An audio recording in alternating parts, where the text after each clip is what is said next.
오늘은 라오디게아 교회에 보낸 편지에 대해서 함께 생각해 보려고 합니다.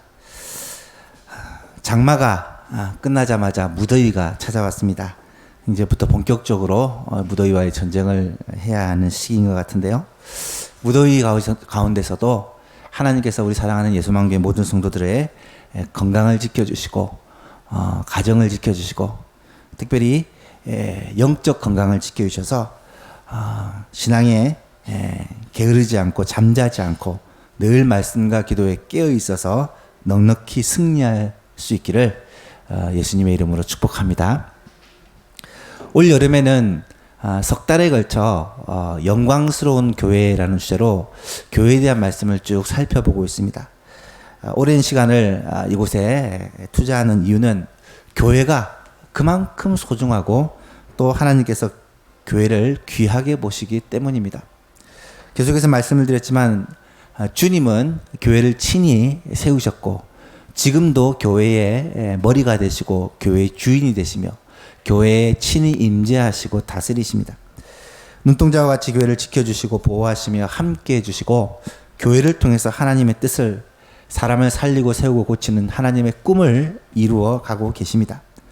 때로는 교회가 흔들리기도 하고 때로는 시험에 들기도 하고 타락하기도 합니다만 그럼에도 불구하고 교회가 결코 망할 수 없는 것은 주님께서 교회를 반석 위에 세우시고 지금도 붙들고 계시기 때문이죠. 주님 오시는 그날까지 교회는 든든히 서게 될 것이고 주님을 영광 가운데 영접하게 될 것입니다. 우리 예수만 교회가 그런 주님의 교회, 참 교회가 될 것을 확신합니다. 요한계시록 1장에서 3장은 요한 사도를 통해서 주님이 친히 소아시아의 7 교회들에게 보낸 편지를 기록을 하고 있습니다. 우리가 앞에 6 교회를 살펴봤고 오늘은 마지막 7번째 교회인 라오디게아 교회에 보낸 편지를 함께 살펴보고자 합니다. 이 말씀 또한 우리에게 주시는 하나님의 음성, 우리 교회에 주시는 주님의 음성으로 우리가 듣고 이 말씀을 믿음으로 받기를 소원합니다. 첫 번째로 라오디게아 교회에 편지하시는 주님은 자신을 창조의 근본이신 이로 소개를 하고 있습니다. 14절에 보니까 라오디게아 교회의 사자에게 편지하라. 아멘이시오. 충성되고 참된 증인이시오. 하나님의 창조의 근본이시니가 이르시되. 이 편지를 보내는 발신자가 누구냐? 예수님인데 그 예수님을 3가지로 소개합니다. 아멘이시오. 아멘이라는 말은 신실한, 진실한 이란 뜻으로 마지막에 사용됐을 때는 그렇습니다 라는 동의의 표시죠. 아멘이시다 라는 말은 신실한 하나님이시오. 진실한 분이시다 라는 말이고요. 충성되고 참된 증인이시다. 1장 4절에서도 이 말을 하고 있는데요. 충성되고 참된 증인이다 라고 사용할 때 증인은 우리가 많이 들어봤던 마르티스라는 단어를 쓰는데 증인이라는 말과 순교자라는 말이 함께 사용되는 단어입니다. 무슨 말입니까? 예수 그리스도를 전하기 위해서 목숨을 걸고 증거하다가 순교를 했던 그들을 가리켜 증인이다라고 표현을 하는데요. 예수님 자신이 충성되고 참된 증인이시다라는 말은 무슨 말일까요? 그것은 예수님이 자신의 죽음으로 말미암아 하나님의 복음을 성취하셨고 이 복음을 보여주셨기 때문에 예수님 자신을 가리켜 충성되고 참된 증인이다 라고 표현을 합니다. 그리고 예수님을 뭐라고 표현하냐면 하나님의 창조의 근본이신 이 하나님의 창조의 근본이 되신 이다라는 말은 무슨 말입니까? 하나님께서 세상을 창조하신데 이 창조에 예수님이 근본이 되셨다. 예수님이 주체가 되시고 근원이 되셨다라는 말씀입니다. 실제로 요한이 기록한 요한복음 1장에 이렇게 시작을 합니다. 태초에 말씀이 계시니라. 이 말씀이 로고스인데요. 이 로고스가 하나님과 함께 계셨으니 이 로고스는 곧 하나님이시라. 말씀을 인격화시켜서 하나님이라 소개합니다. 이 말씀은 곧 예수님을 말하는 것이죠.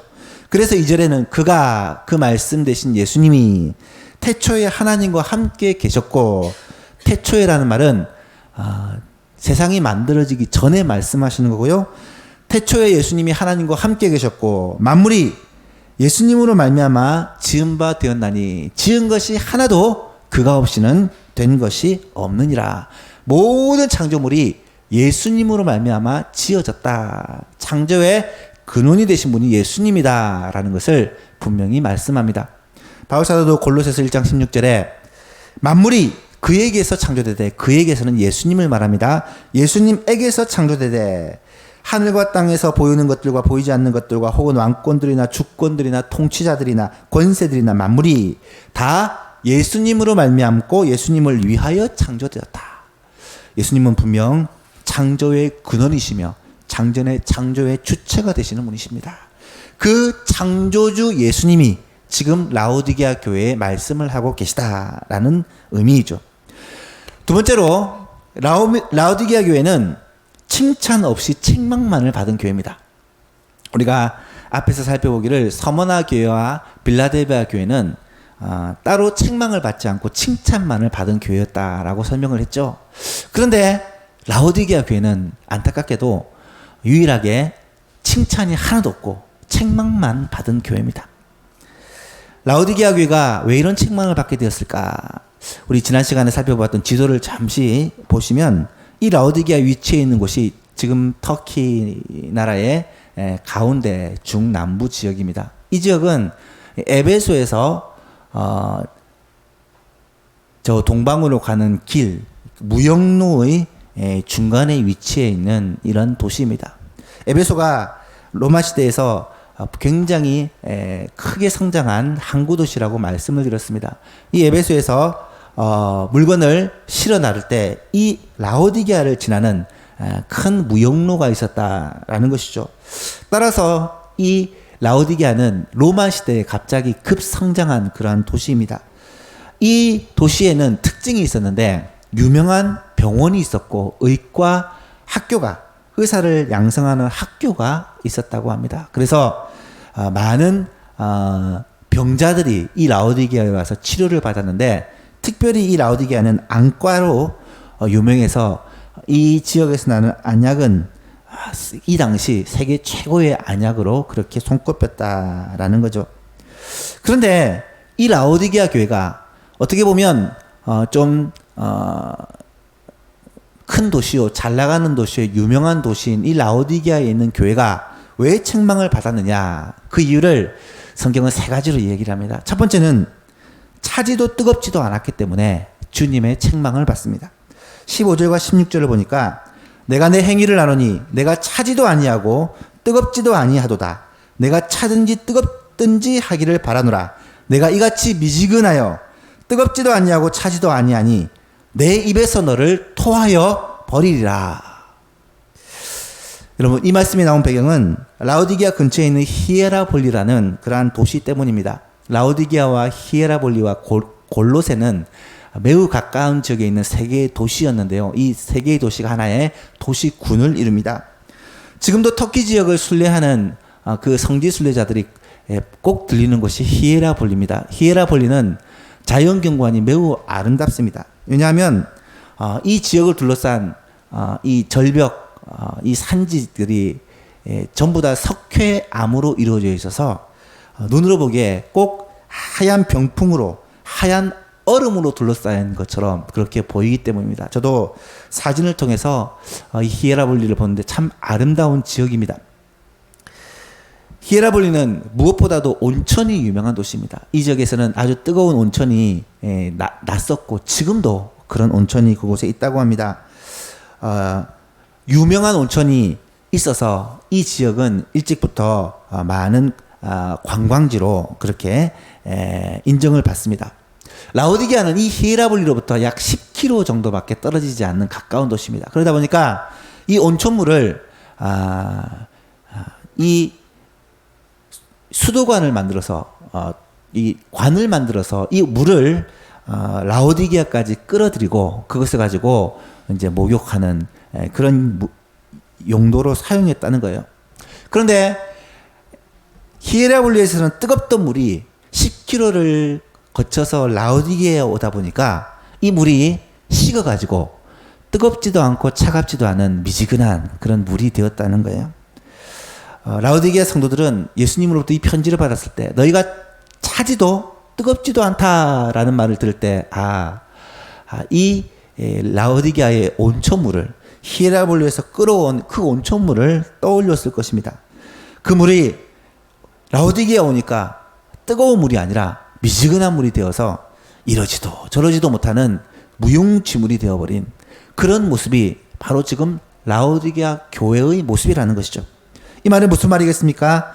주님은 지금 라오디게아 교회 성도들이 그들의 신앙이 미지근하다는 것을 책망하고 있는 거예요. 라오디게아에는 상당히 많은 성도들이 있었다고 합니다. 그리고 재정적으로도 상당히 여유가 있어서 겉으로 보기에는 아무런 문제가 없는 아주 부족함이 없어 보이는 교회였다는 거예요. 그런데 주님이 이 라오디게아 교회를 보실 때는 미지근한 신앙을 가진 성도들이 도무지 사용할 수 없는, 토하여 버릴 수밖에 없는 그런 교회다라고 말씀을 하고 있는 거예요. 교회가 믿는 사람들이 더해지는 것은 주님이 가장 기뻐하신 일입니다. 영혼을 구원하고 그 영혼을 그리스도의 제자로 세우는 것이 교회의 목적이잖아요. 그런데 그렇게 모인 사람들이, 많은 사람들이 모였음에도 불구하고 그들이 주님을 향한 열정도 없고 사랑도 없고 기도하지도 아니하고 헌신하지도 아니하고 신앙이 자라지도 아니하고 뜨뜻미지근하게 예수를 믿고 있는 그들의 모습을 주님이 보실 때 너무너무 안타까워하고 계신다라는 말씀이에요. 도무지 자라지 않는 신앙, 정체되어 있는 신앙, 형식적으로 점점 굳어져가는 신앙, 경건의 모양은 있으나 경건의 능력을 상실해버린 그런 미지근한 신앙을 일컬어서 주님은 차지도 않고 뜨겁지도 않은 미지근한 신앙이라고 말씀하고 있는 거예요. 이런 너희를 내가 토하여 버릴 것이다 라고 무섭게 경고하고 있는 말씀입니다. 이것은 마치 이사야 선지자가 당시 이스라엘 백성들을 향하여 외쳤던 그 절규와도 같습니다. 이사야 1장에 이사야 선지자가 이렇게 하나님께 말씀을 받아서 예언합니다. 여호와께서 말씀하시되 너희의 무수한 재물이 내게 무엇이 유익하뇨? 나는 순양의 번제와 살찐 짐승의 기름에 배불렀고 나는 수송아지나 어린 양이나 수염소의 피를 기뻐하지 아니하노라. 너희가 내 앞에 보이러 오니 이것을 누가 너희에게 요구하였느냐? 내 마당만 밟을 뿐이라. 헛된 재물을 다시 가져오지 말라. 분향은 내가 가증히 여기는 바요 월삭과 안식일과 대회로 모이는 것도 그러하니 성회와 아울러 악을 행하는 것을 내가 견디지 못하겠노라. 내 마음이 너희의 월삭과 정한 절기를 싫어하나니 그것이 내게 무거운 짐이라. 내가 지기에 곤비하였느니라. 여러분, 하나님께서 이스라엘 백성들이 하나님 앞에서 예배하는 모습을 싫어한다. 좀 그만 오라고. 내 마당만 밟을 뿐이라고 그렇게 탄식하고 있는 모습이에요. 이 모습은 또한 말라기 선지자를 통해 이스라엘 백성들에게 말씀하시는 주님의 음성과도 비슷합니다. 말라기 1장 8절 이하에 보니까 말라기가 이스라엘 백성들 향하여 이렇게 하나님의 음성을 전합니다. 만군의 여호와가 이르노라. 너희가 눈먼 희생 제물을 바치는 것이 어찌 악하지 아니하며 저는 것 병든 것으로 드리는 것이 어찌 악하지 아니하냐. 이제 그것을 너희 총독에게 드려보라. 그가 너를 기뻐하게 했으며 너를 받아주겠느냐. 만군의 여호와가 이르노라. 너희는 나 하나님께 은혜를 구하면서 우리를 불쌍히 여기소서 하여 보라. 너희가 이같이 행하였으니 내가 너희 중 하나인들 받겠느냐. 10절 말씀 같이 한번 읽어볼까요? 시작. 만군의 여호와가 이르노라. 너희가 내 제단 위에 헛되이 불사르게 못하게 하기 위하여 너희 중에 성전 문을 닫을 자가 있었으면 좋겠도다. 내가 너희를 기뻐하지 아니하며 너희가 손으로 드리는 것을 받지도 아니하리라. 사랑하는 여러분, 우리가 예배를 드린다고 하나님이 다 기뻐 받으시는 것은 아니라는 말입니다. 우리가 하나님 앞에 나와서 예배를 드리고 하나님께 헌신을 하고 신앙의 모양을 다 갖추고 있다고 하나님은 그 예배를 다 받으시는 게 아니라는 말입니다. 오죽했으면 너희가 내 앞에 나와주지 못하도록 성전 문을 좀 닫아버렸으면 좋겠다라고 주님이 말씀하시고 계시겠습니까? 이것은요, 말세 때에, 마지막 때에 많은 교회들을 향해 주시는 주님의 탄식이기도 합니다. 차지도 않고 뜨겁지도 않은 미지근한 신앙, 형식은 있지만 알맹이는 다 사라져버린 그런 신앙을 가진 성도를 향해, 교회를 향해 주시는 주님의 경고의 말씀일 것입니다.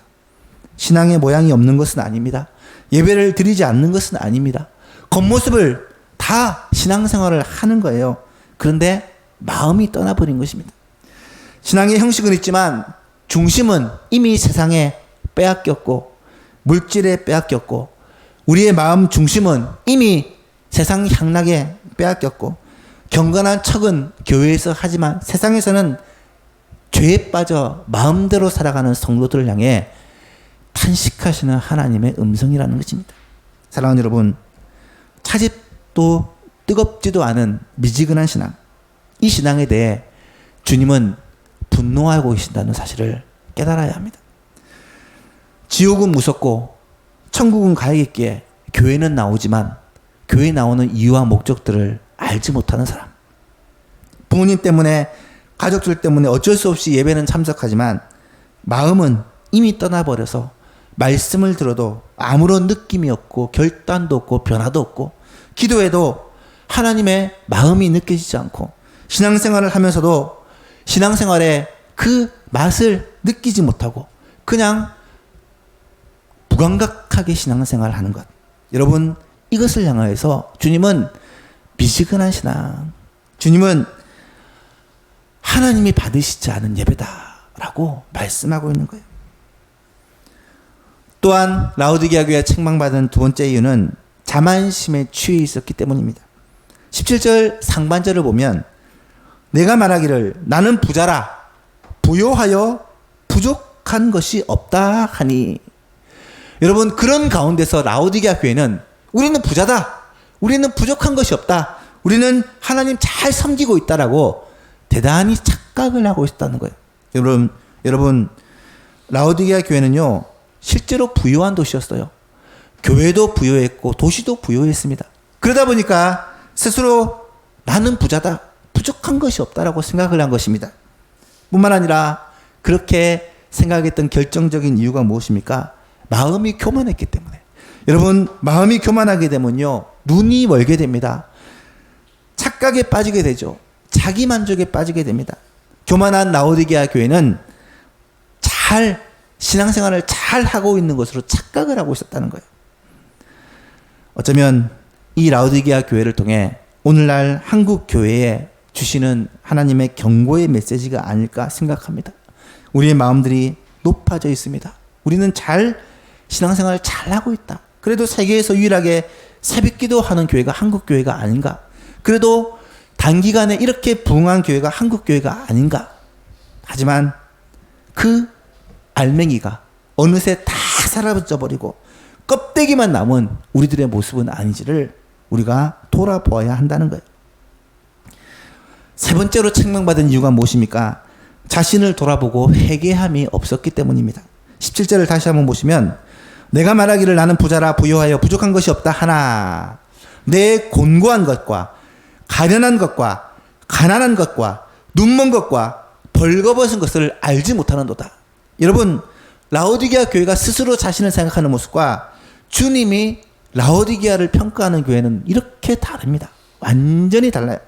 주님이 보실 때는 라오디게아 교회가 곤고하고 가련하고 가난하고 눈멀고 벌거벗은 교회라는 거예요. 라오디게아 교회는 스스로를 생각하기를 나는 부자라 부족한 것이 없다. 착각도 이런 착각이 없던 거죠. 실제로 라오디게아에는 옛날부터 3대 자랑이 있었다고 합니다. 이 도시의 세 가지 자랑이죠. 첫 번째는 은행입니다. 이 소아시아 지역에서 라오디게아 교회는 은행이 가장 발달을 했습니다. 수많은 은금을 실제로 가지고 있었다고 합니다.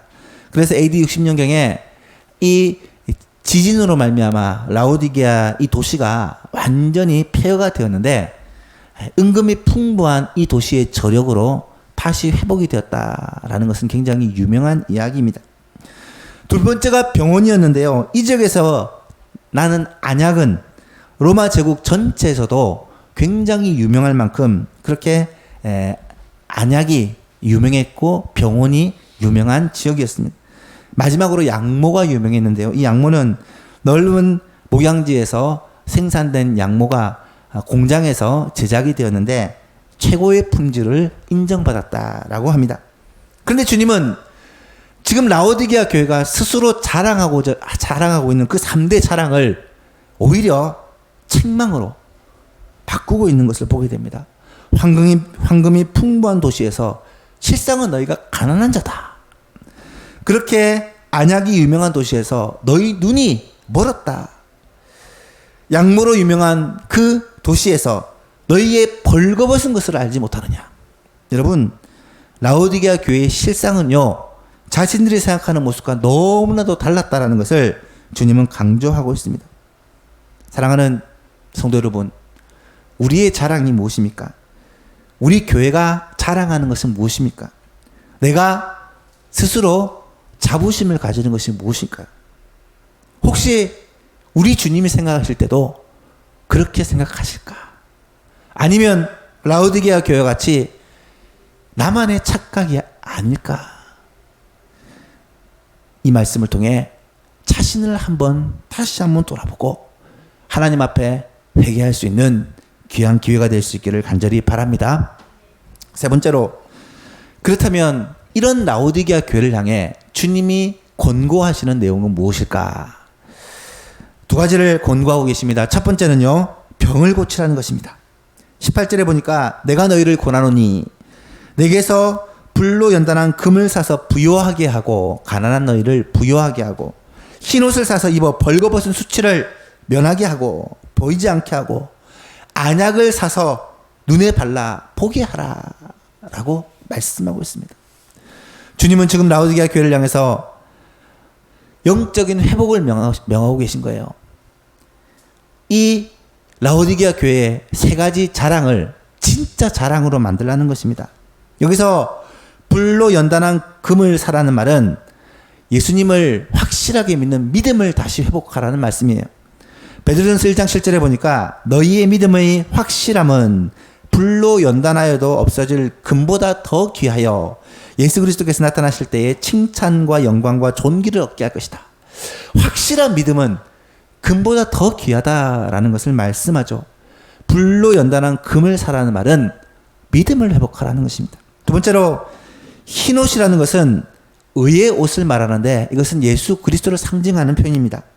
갈라디아 3장에 보니까 너희가 다 믿음으로 말미암아 그리스도 예수 안에서 하나님의 아들이 되었으니 누구든지 그리스도와 합하기 위하여 세례를 받은 자는 그리스도로 옷 입었느니라. 예수 그리스도가 우리의 의의 옷이라는 거예요.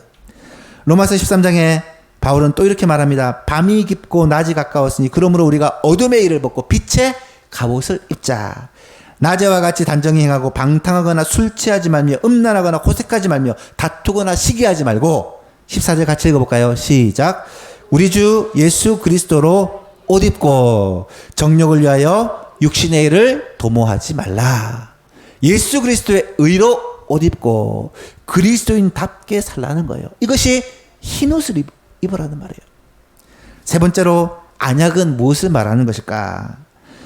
이는 눈먼 자를 치유하시는 바로 예수 그리스도의 모습, 빛이신 예수님을 말씀하시는 것입니다. 예수님께서 나면서부터 맹인된 자를 치료하시는 장면이 요한복음 9장에 나타납니다.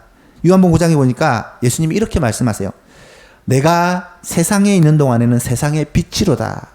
이 말씀을 하시고 땅에 침을 뱉어 진흙을 이겨 그의 눈에 바르시고 이르시되 실로암 못에 가서 씻으라 하시니, 실로암은 번역하면 보냄을 받았다는 뜻이라. 이에 가서 씻고 밝은 눈으로 왔더라. 예수님이 맹인을 눈을 띄워주면서 뭐라고 말하냐면 내가 세상의 빛이다. 예수님이 빛이다 라고 말씀하시는 것입니다. 여러분, 이 세 가지, 회복하라, 고치라, 회복하라, 고치라는 것은 결국 예수님을 다시 붙들라는 말이에요. 다시금 예수님을 믿는 믿음을 회복하라는 것이고, 예수님의 의로 덧입으라는 말이고, 예수님을 생명의 빛 대신 예수님을 믿음으로 바라보라는 말씀입니다. 진정한 치유는 예수님으로부터 오는 것입니다. 주님이 이 땅에서 치유의 사역에 그렇게 집중하셨던 이유는 예수님을 만나고 예수님을 믿는 자들에게는 이런 치유의 역사가 일어난다는 것을 보여주기 위함이라는 것이죠. 이런 치유가 지금 라오디게아 교회에 꼭 필요하다고 주님은 말씀하고 계신 거예요. 사랑하는 성도 여러분, 오늘 우리들에게도 이 주님의 치유의 손길이 필요하지 않을까요? 오늘 우리도 우리 주님을 확실하게 믿는 믿음을 회복해야 하지 않을까요? 의의 옷, 빛의 갑옷을 입고 예수 그리스도로 옷 입고 이 세상 가운데서 능력 있게 살아야 하지 않을까요? 우리도 빛이신 예수님을 만나고 우리의 영적인 눈이 떠져서 주님을 바라보아야 하지 않을까요? 우리를 고치시고 온전케 하시고 우리를 회복시키신 예수님. 예수님이 우리의 금이요, 우리의 옷이요, 우리의 안약이 되어주시는 이 주님을 바라보고 믿고 의지함으로 말미암아 치유와 회복을 경험하는 우리 예수만교회 성도들이 될 수 있기를 간절히 바랍니다. 이번 수련회가 저는 이런 회복의 역사를 맛보는 시간이 되었으면 좋겠다. 금보다 귀한 믿음을 회복하는 시간이 되었으면 좋겠다. 예수 그리스도로 옷 입고 이 세상 가운데 의의 삶을 사는 성도들이 되었으면 좋겠다. 더 나아가 영적인 눈을 떠서 예수님의 그 빛을 바라보는 귀한 시간이 되었으면 좋겠다. 그렇게 간절히 바라고 기도합니다. 이런 역사가 우리 예수만교회 가운데 일어날 수 있기를 주님의 이름으로 축복합니다. 회복하라, 병을 고치라 라는 권고와 함께 열심을 내라는 권고를 하고 계십니다. 19절 말씀인데요. 물은 내가 사랑하는 자를 책망하며 징계하노니 그러므로 내가 열심을 내라, 회개하라. 여기서 주목하여 보는 것은 내가 사랑하는 자를 책망하여 징계하노니. 여러분, 지금 예수님은요 라오디게아 교회에 칭찬할 것이 하나도 없지만 그 라오디게아 교회를 그래도 사랑하여 책망하고 계시다라고 말해요. 포기한 자녀는요 책망하지도 않고 징계하지도 않습니다. 히브리서 12장에 보면 주께서 그 사랑하시는 자를 징계하시고 그가 받아들이시는 아들마다 채찍질하심이라 하였으니 너희가 참음은 징계를 받기 위함이라. 하나님이 아들과 같이 너희를 대우하시리니 어찌 아버지가 징계하지 않는 아들이 있으리요. 징계는 다 받는 것이오늘 너희에게 없으면 사생자요 친아들이 아니라. 여러분, 주님은 사랑하시기 때문에 징계하신다는 거예요. 그래서 11절에서는 무릇 징계가 당시에는 즐거워 보이지 않고 슬퍼 보이나 후에 그로 말미암아 연단받은 자들은 의와 평강의 열매를 맺느니라. 사랑하는 성도 여러분, 주님은 지금 라오디게아 교회를 사랑하시기 때문에 책망하시고 징계하고 계시는 거예요. 그러면서 뭐라고 말씀하십니까? 열심을 내라. 다시 열정을 회복하라. 형식적인 신앙에 머물러 있지 않고 진짜 알맹이 신앙을 회복하라는 것입니다. 사랑하는 예수만교인 여러분, 우리도 주저앉아 있지 말고 포기하고 있지 말고 낙심하지 말고 다시 열심을 내고 열정을 회복하고 주님이 기뻐하시는 신앙생활을 하며 주님께서 우리를 통하여 하시고자 하는 그런 주님의 꿈을 이루어드리는 아름다운 교회, 멋진 교회가 될 수 있기를 간절히 소원합니다. 마지막으로 라오디게아 교회를 향한 주님의 약속이 나타납니다. 두 가지인데요. 첫 번째는 주님과의 교제가 회복될 것에 대한 약속입니다. 20절 유명한 말씀이죠. 같이 한번 읽어볼까요? 시작. 볼지어다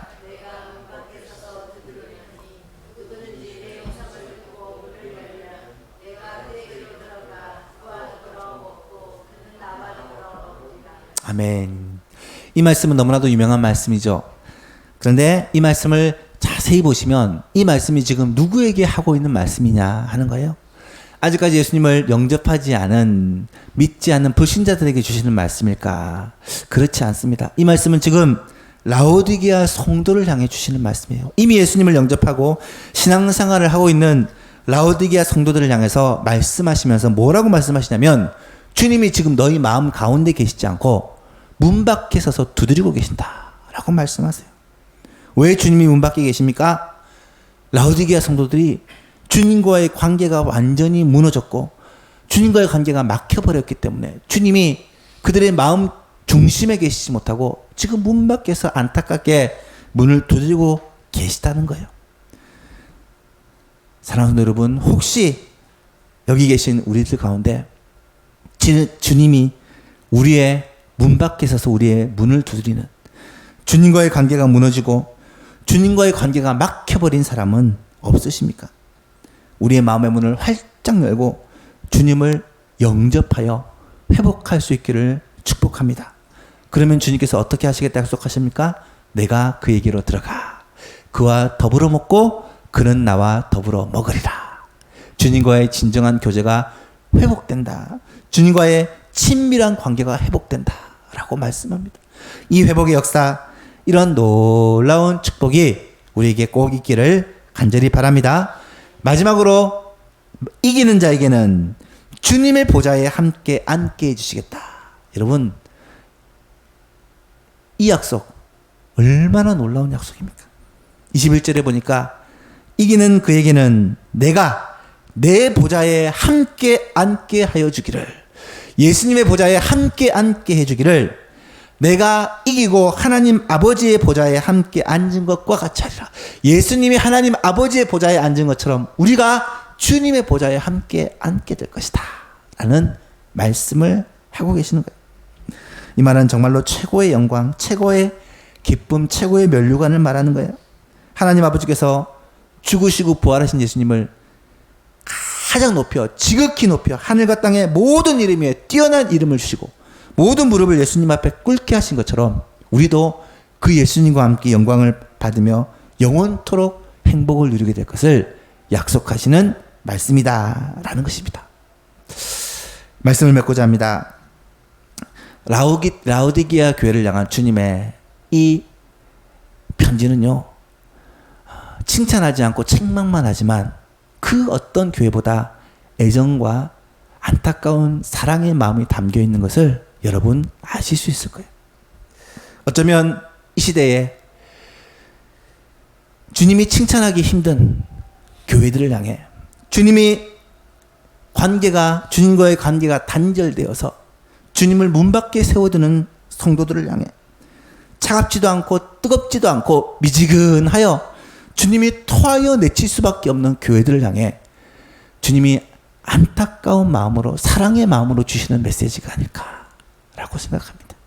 이 말씀을 우리의 마음에 새기며 하나님, 다시 한번 우리 가운데 신앙의 열정들을 회복하고 주님과의 친밀한 관계를 회복하여 예수 믿는 이 기쁨과 즐거움을 맛보고 정말 평생을 주님과 함께하며 동행하며 살아가는 우리가 될 수 있도록 은혜를 베풀어 주옵소서. 특별히 이번 전교인 수련을 통해 이 신앙의 회복과 이 온전한 회복을 맛보고 누리는 그런 시간이 될 수 있도록 하나님 은혜 베풀어 주옵소서. 기도하며 나가는 저와 여러분 될 수 있기를 예수님의 이름으로 축복합니다.